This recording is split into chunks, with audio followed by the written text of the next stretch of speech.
and then I can relax my soft palate and let it sort of sit on the back of my tongue.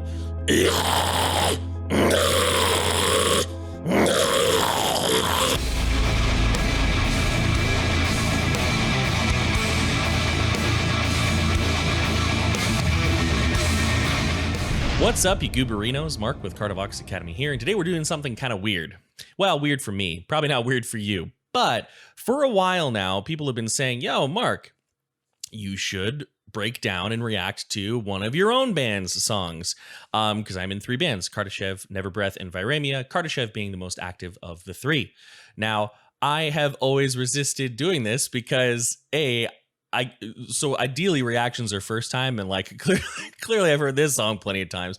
And also it's just a little bit weird. It just feels weird, right? To talk about my own singing, but people have continually asked. So I finally figured, hey, why not give it a try, see how it goes. And this isn't like when I reacted to my first show ever, because that was destined to be bad, right? Like it was just fun and goofy, but we recently released an album, Kardashev, the band that I'm a member of. We released we released a music video through Metal Blade Records on their YouTube channel. It actually came out earlier this morning. So at the time of this recording, we're going to talk about that. Now, if you're new to the channel, again, my name is Mark. I am a metal vocal coach and vocalist, focusing predominantly on harsh vocals, although I do help people with singing as well.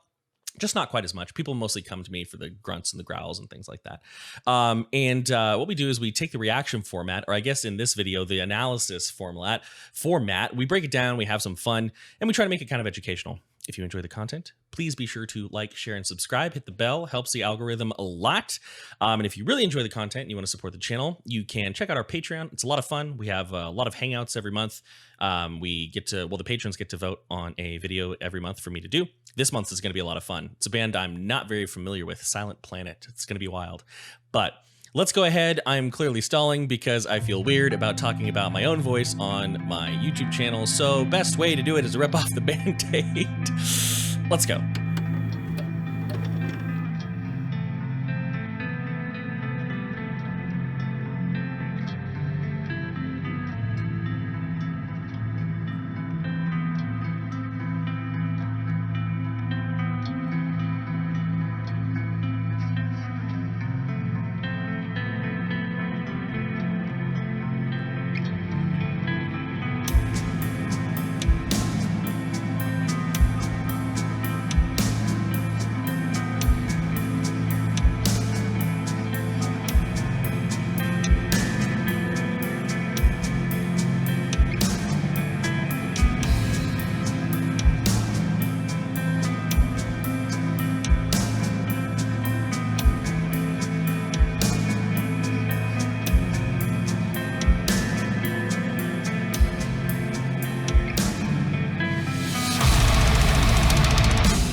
All right, so before we get to some singing, I want to give a couple shout outs. So huge shout out to Dean Lamb. He's got a way bigger YouTube channel than mine. He's got a YouTube channel here, and he actually filmed the shots with our drummer, Sean. So Sean actually lives in Canada. That's how he got all those shots with the snow with his kid. And the shots look beautiful. The kit looks amazing. Like, I am so pleased with how you made this come out. And then also shout out to Matt Cardinal of Bird Sounds, who did the filming of all the rest of the guys in Kardashev, because we all kind of filmed this sort of separately for matching it all up and making it work. Like, at least to me, I can't tell. I mean, obviously I know that it was, but I can't tell that this was filmed in 2 separate locations. So great job. Really happy with how the video came out. Let's go back a little bit, and then we will reach the unavoidable, which is my voice.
Okay, so we can talk about that section a little bit. So one thing that me as a vocalist, my own approach, and my own approach is not the only approach. It's not necessarily the best approach. It's just kind of how I like to do it. I don't really put a lot of my grit on my singing like ever. And a lot of the reason for that is I prefer to have, just for the sake of our music has a lot of aggression and then a lot of, reservation. It'll kind of go back and forth. We'll be reserved, we'll be aggressive. And so I kind of like my vocals to mimic that as well. So I sing fairly clean, not a lot of grit or rasp unless anything just sort of naturally comes through. And that way my screams are pretty contrasted as well. So in this section, you can see a couple things, and these are some fundamentals that I think are really important for a lot of students to know. And that's kind of working with your vowels, right? So when I was singing that big open section, you can see, and of course this is a music video, right? So as a music video, it's going to be lip synced. I was totally lip syncing. I hate to ruin the illusion, but I feel like this is something almost everybody knows. Music videos are 99% of the time lip synced.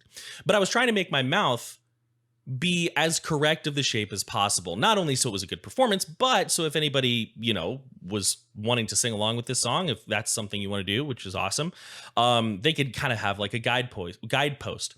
So you'll notice that in those belted sections, my mouth I'm very much like smiling through the syllables, and my tongue is high and forward. The reason for that is because having that masky resonance, which much of that is controlled by the back of your tongue, is going to make the notes much easier to hit. So my vocal break tends to be, my passaggio tends to be E, F, F sharp, right? And the highest note in there, if I remember correctly, is a G4, right? So just over that hump, so to speak, just where my voice wants to go, right? Which can be useful for some screaming, but not so much here. So in having nice open vowels that I'm putting into the front of my face, hey, where have, right? In having those vowels nice and in the front, they're actually quite easy to manage. They're not that bad, right?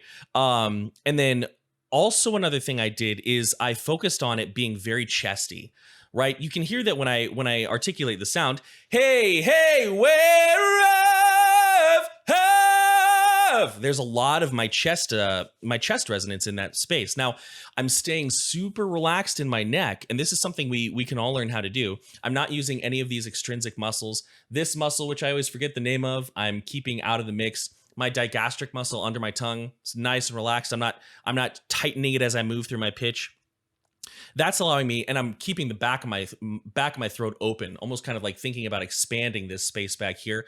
And that's just letting the acoustic properties of the note do their thing, so I don't have to work so hard for it. And as far as the ramping, because there's a section that people ask me about where the lyrics are, I know, where have you gone? I know where have, like that section right there. A lot of that can be done just with crescendo exercises. That's what I did in preparation for this album because I knew that I wanted to do some of this stuff. So, and I do this a lot with my fry screaming students as well, but we start and we imagine ourselves having a little fader and we find a note that's really comfortable.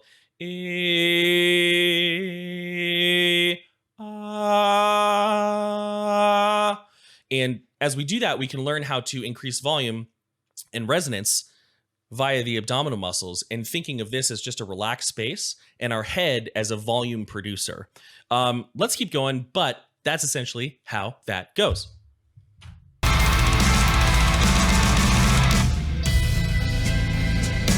See, now we're reserved a little bit, like I was mentioning.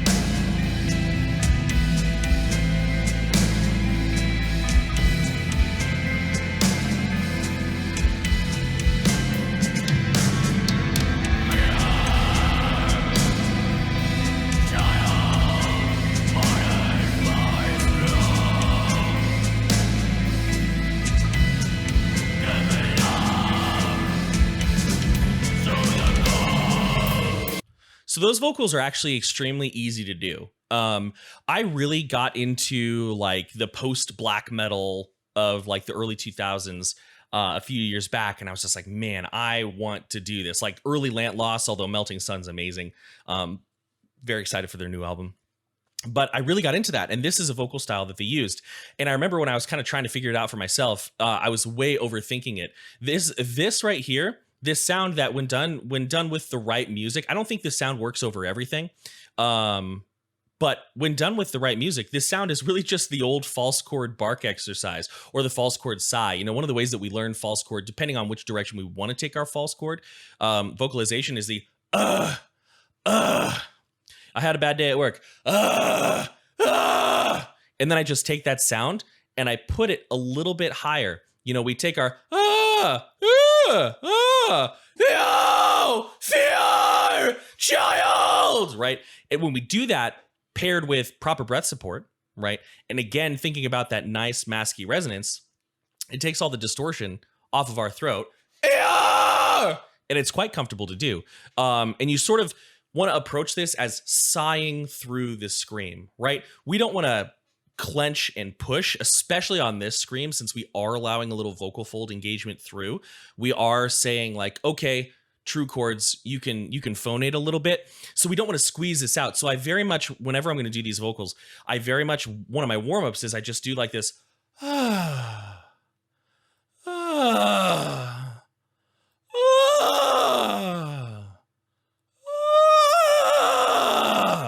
And when I'm hitting these notes, I'm making sure that that high placement, that like truthfully, purposefully uncontrolled, kind of crappy falsetto,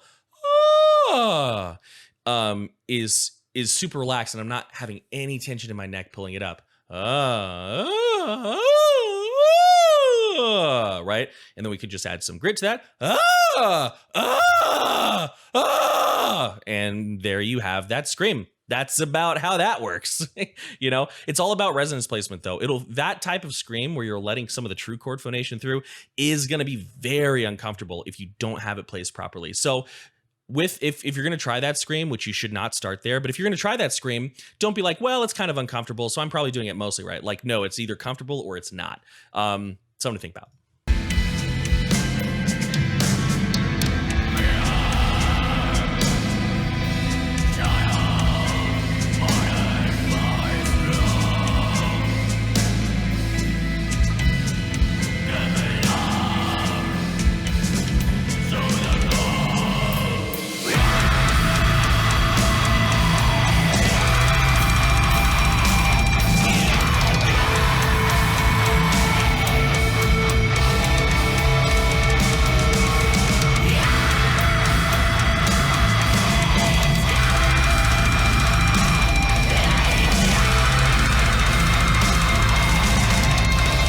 So these vocals right here are these are the first vocals I ever learned how to do. It's really interesting. I started with highs, just because that's what came naturally to me. That's the direction I was just playing around with in my mom's big old Buick LeSabre, listening to Abigail Williams back in the day.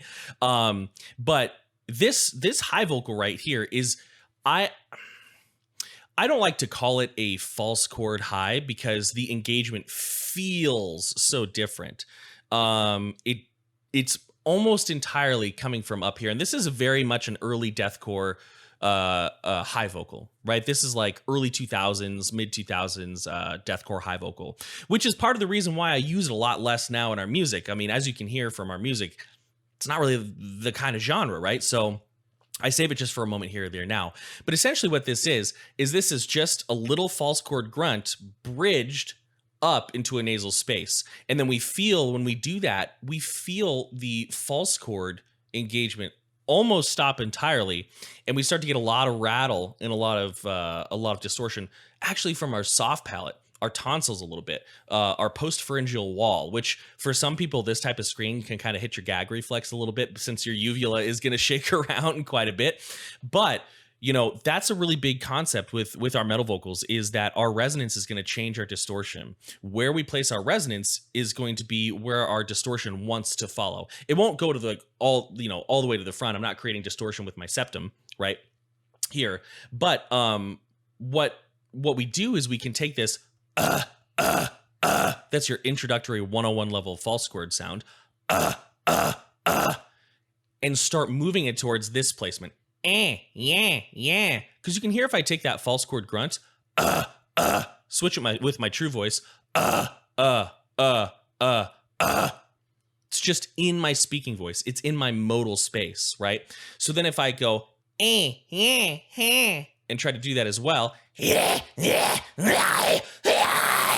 you get these really high, really crispy, really comfortable metal screams, right? And that's where we can put a lot of this like tunnely stuff on there. But that's a lot of how that's done. It's a very basic scream. I always tell people I'm kind of a lazy vocalist. You know what I mean? I want ease. I want comfort. I want control. I want something I can hit every time reliably. So now you know.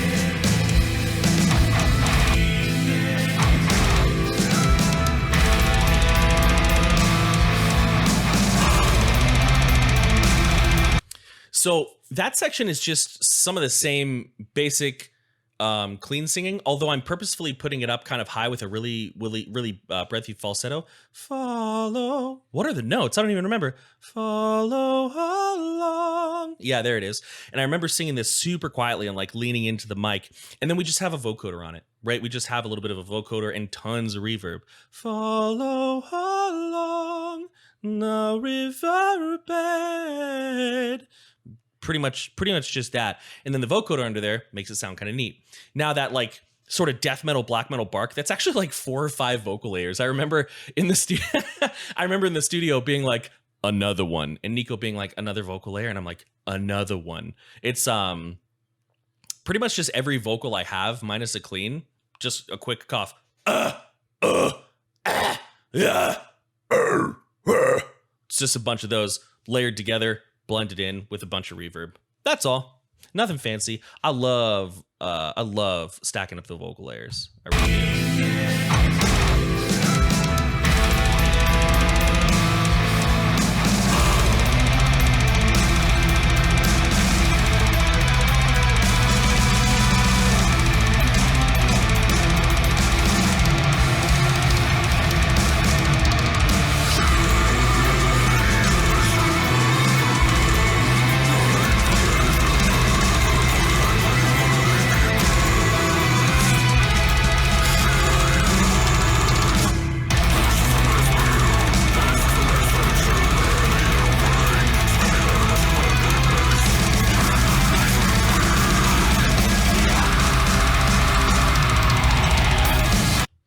For those low vocals, those are kind of like, those are a lot of the low vocals that I was inspired by when I first started to learn vocals. You know, the first thing I learned was a high vocal, like I'd mentioned, but the low is what I was really going for. Like, that's what I wanted. I was listening to a lot of Aegean back in the day, and Jim was one of my favorite, still is one of my favorite vocalists of all time. Now, it's interesting because the way I do my vocals now, my lows, is completely separate from him. But essentially, this is this low vocal is a simple false chord sound, and then we add a tiny bit of compression. And again, not my favorite term, but it's the best term that I'm aware of. We add a little bit of compression by changing the space in the back of our mouth, not our throat. When I do these vocals, my throat doesn't really change position from here to here. There's not much of a difference in what's going on, basically base of the tongue or the top of the laryngeal funnel down. There's not a whole lot of difference. What I'm doing is I'm engaging the back of my tongue, raising my larynx ever so slightly, just barely, and the pharynx here, the oropharynx, is squeezing a little bit. Now, I'm not occluding, I'm not closing off, but if I was to talk, it'd kind of sound like Kermit the Frog. That's all the movement I need to get from here to here. And that's the same for you as well. You know, for anybody out there, you don't need a whole lot. Then to take it lower, I utilize my mouth as a resonator. I don't rely on pulling my larynx down. I know that some people can pull their larynx. Some people can lower their larynx to a good degree. And it's totally fine. I know that some people with higher voices kind of have to. However, I'm a big advocate in utilizing your resonators first, right? Utilizing the acoustic properties of the vocal that you're doing first before doing any laryngeal gymnastics. Just because it's going to be easier, it's going to be safer generally, unless you have full control, and then you're fine. And I'm not saying moving your larynx is awful. I'm just saying, like, maybe don't start there. And it's going to give you more comfort and control and endurance over time. So if I take my speaking voice here, hey, hey, hey, and then I pucker my lips, you can already hear it get lower, which is what's really happening is it's just super resonant. Hey, hey, hey, hey, hey. Now I'm going to drop my jaw. Hey, now I'm going to curl my tongue. This is like super basic 101 level guttural positioning, right? This is not a secret hidden in some tower. This is just how 90% of metal vocalists are doing their gutturals. But I didn't change anything in my throat. My throat is still doing this. We can take that, put our vocal through it. And then sometimes in the studio, I'll do this to cheat a little bit. And it sounds like I'm doing something crazy, but I'm just allowing, again, the acoustic properties of my head, of my mouth, to do a lot of this work for me. So again, I can be a lazy vocalist. I can just be like, and let it all out. Let's keep going though.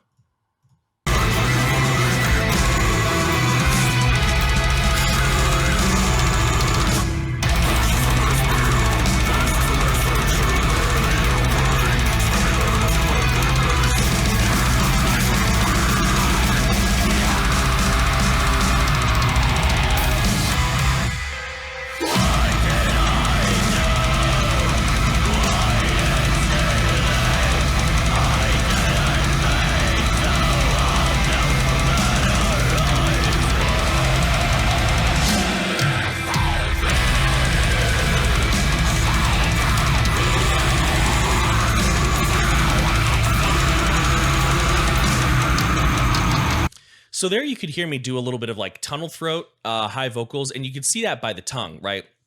You could see it in the music video. Again, I'm lip syncing, but I was like, maybe people will want to see what this looks like, right? So I did that. Now, I want to talk about tunnel throat a little bit because I think we talk about it in the wrong way.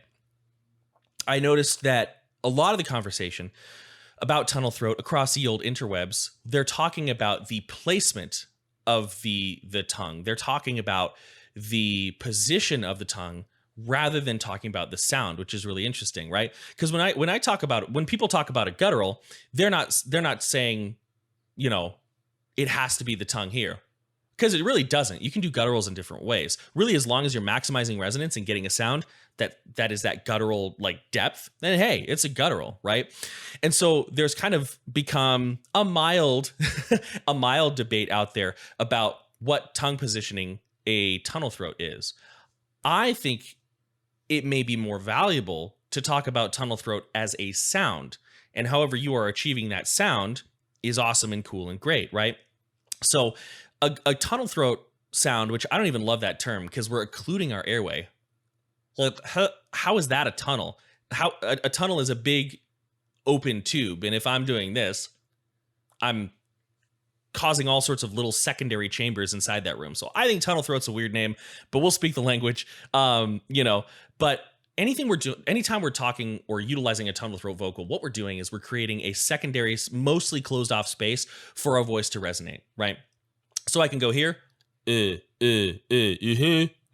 hear how my voice has a little bit of this like depth, like this secondary resonant sound to it, or I can do it this way. You know, there are some people who do it like by placing the back of their tongue on their teeths, good Lord, placing the back of their tongue on their teeth and giving a little squeeze with their cheeks. And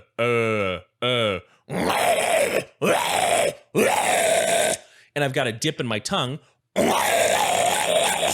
the tip of my tongue is free. Those sound really similar, don't they?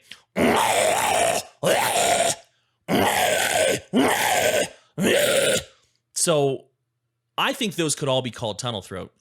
They're just different ways to get to that sound. So that's my thought on the tunnel throat thing. I think it's an awesome sound. I love it. For fun, you can play with letting your soft palate sort of sit on the back of your tongue to get all sorts of weird noises. Like I can do like a really clean tunnel, a clean tunnel throat. Is that even a thing? And then I can relax my soft palate and let it sort of sit on the back of my tongue. And we can get all sorts of crazy zombie noises. And the funny thing about it is it sounds like I'm doing something super like inhuman. And I'm not, that's how anybody who does this, it sounds like they're doing something inhuman. But really I'm just going, and my tongue is here. Or right. So something to think about. Let's go ahead and end the song out here because we got some time left. Camera reached its limit, so I had to start a new video. Mobby. Let's go.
So thank you for watching that with me. Now the outro of that was actually Nico's idea. He was like, hey, what if we had like this cascading sort of, Nico is the guitarist in Kardashev he's like, what if we had this cascading, this sort of tumbling vocal section? And I was like, that sounds really cool. So we played around with a lot of different ideas.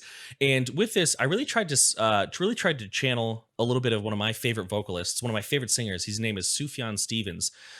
And he has this like really purposefully vulnerable, he does it a lot for storytelling, especially in the album Carrie and Lowell, which is one of my favorite albums of all time. This purposefully vulnerable sort of weak, not weak as in not good singing, weak as in you know, I don't know. I don't really know how else to describe it. Where he sings, very much right here like this, really quiet, right? And so I really wanted to channel that. So a lot of that singing I was doing was super duper quiet. And I was purposefully letting myself kind of shake, kind of waver, because in the story here, the character is dying, freezing in the snow, blaming themselves for it. That's a whole nother video. So I really kind of channeled that, and Nico and Alex, the bassist, got together and they took the vocals and they stretched them out. And that's where that weird like ambient sound comes in. Everything you're hearing is just my voice, but all stretched out. And I remember I remember showing up and both of them are like huddled over at the computer and they look at me like mischievous. They're like, we're not doing nothing. And then I was like, well, whatever you're doing, it sounds amazing. So, that is Snow Sleep by Kardashev, the band that I am very fortunate to be in, very fortunate to be involved with some amazing musicians. So let me shout them out real quick, actually, because we all own our own little businesses. So Nico is the guitarist, and he's kind of the brain of Kardashev. He streams a lot. He's got an awesome website with all sorts of details on our music that I am very impressed with. He's done a lot of work on it, and he's created a really cool little community on the Kardashev Discord, and I'll link all this below.